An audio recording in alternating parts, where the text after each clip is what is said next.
Hello, beautiful souls, and welcome to the Woo Curious podcast. Your map to the mystical, your key to the sacred, and your guide back home to yourself. I'm Eileen, a writer, a spiritual coach, energy healer, and slow living witch. This podcast is your invitation to explore a world where the mundane and the sacred intertwine. It's a haven for those ready to take the first steps into the realms of magic and mystery, providing a safe space for you to embark on your own enchanted journey towards healing and self-discovery. Here, I'll unveil the whispers of the mystical, the rituals often hidden in plain sight, and I'll engage in sacred conversation intended to stir your soul and lead you back into your power. I'm all about demystifying woo and witchcraft. So, whether you're a seasoned seeker or simply woo curious, I'm so delighted you've decided to join me on this journey. Let's make magic.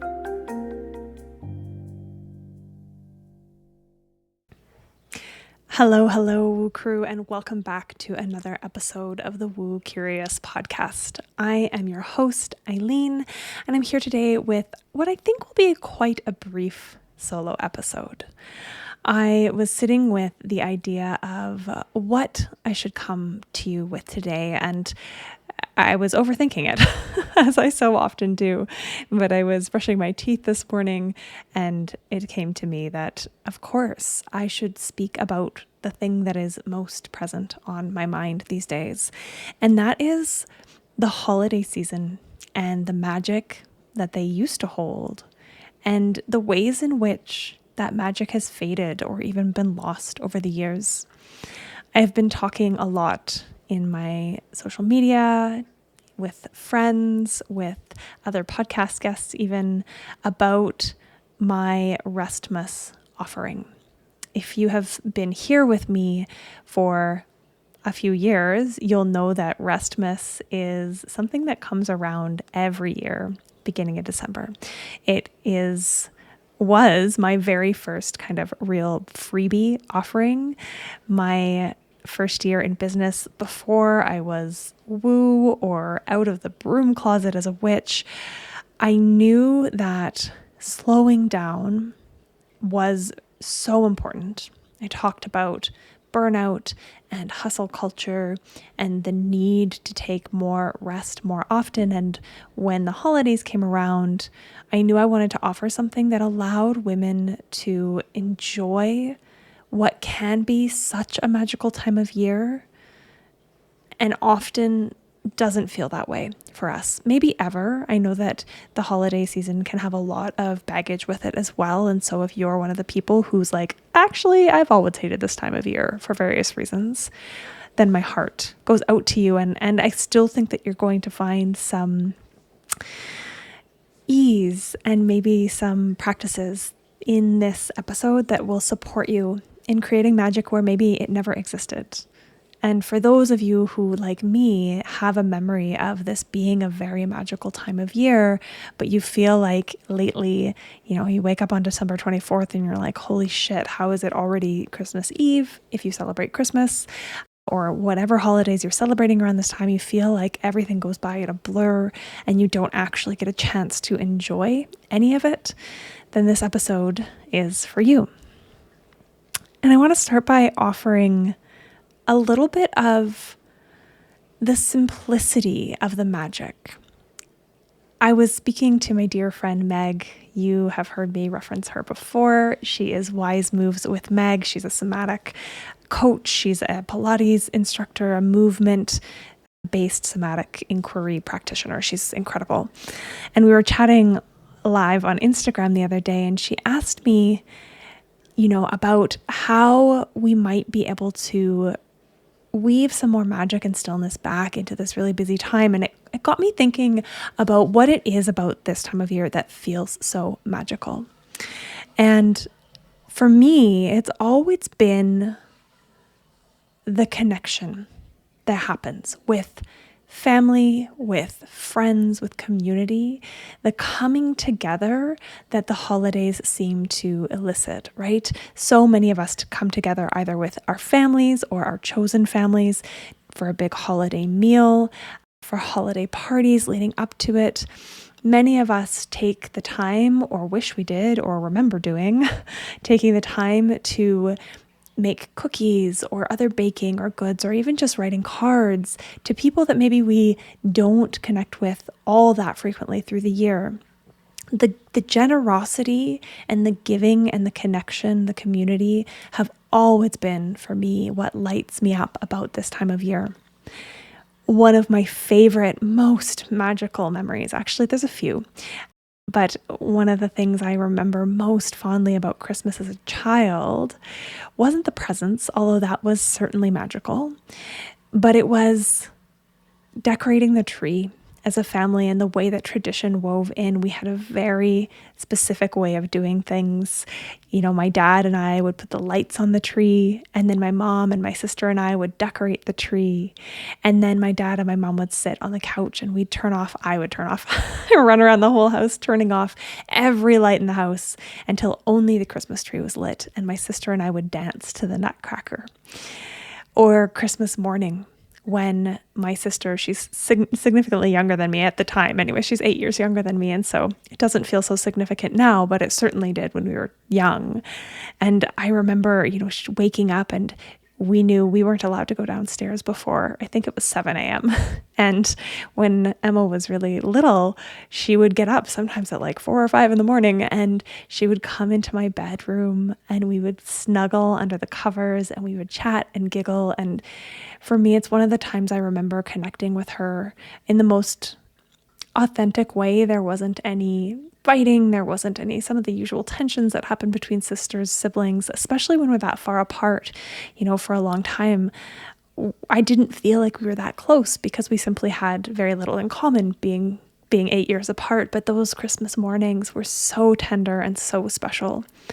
And the excitement and the anticipation of the day, and the stockings, and then the breakfast that was this very special breakfast that we only ate this one day of the year. The foods, the connections, the memories, the magic. And I've been thinking about how this has shifted for me in recent years. Even as late as my mid-20s, I was still able to feel like December lasted a long time, and like I had time to get into the decorating of the tree. It felt good. Baking cookies for people felt delightful and joy-filled, and it connected me back to my grandmother after she passed. And finding and thinking about really intentional gifts. I've been a gift giver my whole life. I love giving gifts, but I love them to be really intentional, for the person to open it and go, oh my gosh, how did you know? Or like, this is the best gift ever. And I love taking the time and crafting those gifts sometimes even. And sometime in the last 10 or so years, a shift really started. And I started to feel like baking cookies was still something I wanted to do, but it almost felt like a stress instead of a joy. It was something else I had to fit in.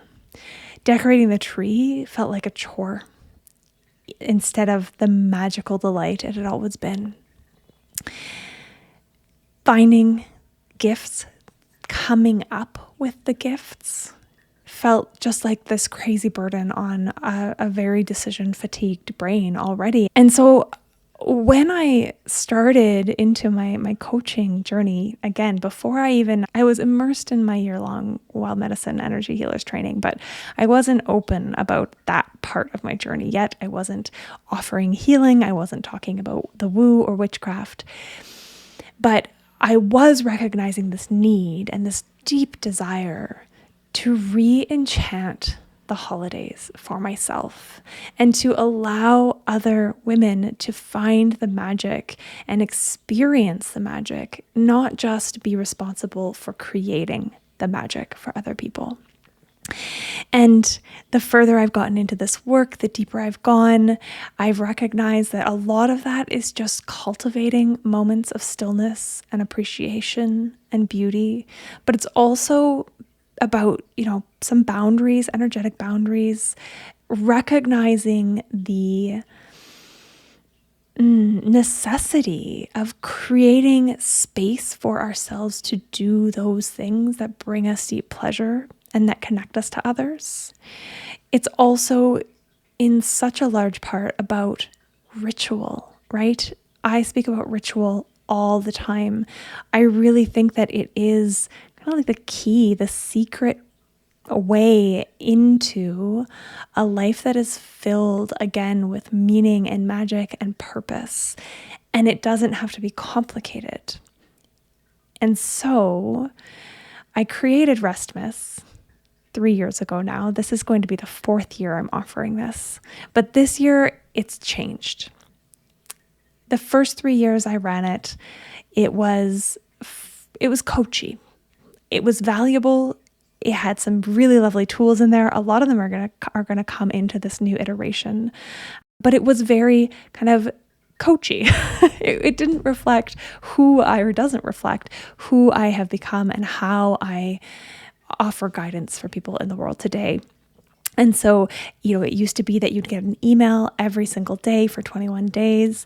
And while for some people that felt like a lovely little reminder, even if they weren't reading my words, I know for many, it just became another thing piling up in their inbox, and they'd feel overwhelmed and they'd feel behind. And so they would just quit. And I really wanted to make this resource something powerful, gentle, inviting, and so accessible. And so this year, Restmas will be delivered on Sunday evenings or Sunday afternoons. Haven't quite decided when the email will go out, but we begin on Monday morning on December 1st. And so Sunday, you will receive an email that has a beautiful PDF outlining 7 restful practices, contemplative questions, links to some guided meditations. And the invitation with this offering is to dip into the practices that feel nourishing for you on that day. And so you might choose to travel in order, and you might choose to do one thing each day. And because in my world, there is no such thing as behind, you might do 3 or 4 of the activities or the suggested journaling prompts, or listen to a couple of guided meditations on Saturday if that's the day that you have the most time. And you might just skip some altogether. But the invitation is there to bring some awareness and stillness into the days of December. As we head towards the longest night of the year, winter solstice, the energy truly is about slowing down even more, resting more, sleeping longer, dreaming and creating from an energetic standpoint. This is the new moon energy. This is the menstruation energy if you're in a menstruating body. This is deep dream time energy. And so that's what Restmas is here to support you in. It's completely free. I am recording new guided meditations to sprinkle through the journey. And so I truly hope that you will choose to sign up and join me for this journey. And there'll be an invitation coming as well as part of Restmas to join the December new moon rest circle. And this is an experience. It's a guided rest journey that happens in the evening on December 16th. It's a Tuesday. And this is something that we do every month inside the Wise Wild Woman Mentorship Program. It's not typically open to the public. This is a private space for the women who've committed to journeying with me inside the Wise Wild Woman Mentorship for a year. And I'm really, really delighted to offer everyone who has signed up for Restmas a taste of this deep, restorative rest. I have it on good authority that it is a really magical practice, and the act of scheduling in rest, just like you'd schedule in a gym session or any kind of movement, an appointment for your health, it adds a layer of potency and power to it. So I hope that whether you join me for Restmas, you are able to find a little more magic and stillness in this holiday season. I sincerely hope that you will join me for Restmas. And of course, if you have questions or you want to share the word too, please reach out to me. I am Eileen March on Instagram. Send me an email, eileen@myluminouslife. Head on over to myluminouslife.ca/Restmas to sign up directly. And of course, the links will be below in the show notes as always. I have a big, audacious goal of enrolling at least 100 women into this free offering. And at the time of recording, I'm sitting at 39. So I feel like we are well on our way to that goal. I hope you'll be one of them. I hope you'll invite the women in your life who could use a little bit more rest, nourishing stillness, and magic this holiday season. And either way, I will be back here in your ears this time next week. Bye for now.